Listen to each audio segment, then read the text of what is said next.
வீடு கட்டும்போது marble tiles கற்கள் பதிக்கிறதுல நவீன ட்ரெண்ட் எபாக்சி ஃப்ளோரிங்.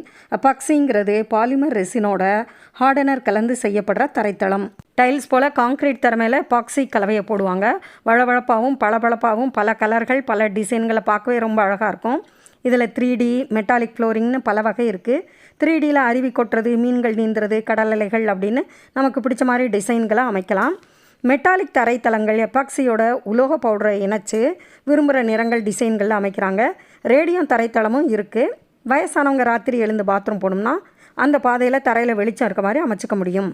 திரவ 3D தரைகள் ஹோட்டல்கள், ஷாப்பிங் மால்கள், ஆஃபீஸ்களில் பயன்படுத்தப்படுது. இந்த தரைத்தளங்களை சாதாரண மாப் போட்டு தொடச்சாலே போதும், பளபளக்கும். இதை மாற்றணும்னா உடச்செடுக்க தேவையில்லை. நமக்கு பிடிச்ச வேறு ஒரு டிசைனை மேலே கோட்டிங் போல் கொடுத்துக்கலாம். காங்க்ரீட் போட்ட பிறகு கத்துக்குட்டிகள் கூட இன்ஸ்ட்ரக்ஷன்ஸ் படி எபாக்சியை கலந்து ரோலர் மூலமாக பெயிண்ட் போல் அடிச்சிட முடியும்.